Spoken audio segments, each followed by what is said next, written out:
Sometimes people ask me, what's the best part of being a home hobby machinist? Nobody's ever asked me that. Is it just owning cool retro stuff? Or all the tools that you've acquired that still somehow aren't enough? Or chasing down that perfect finish that you'll never achieve?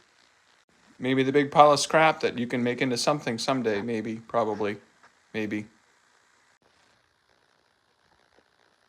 Maybe I'll let you decide what the most satisfying part is. Just let me know what you think.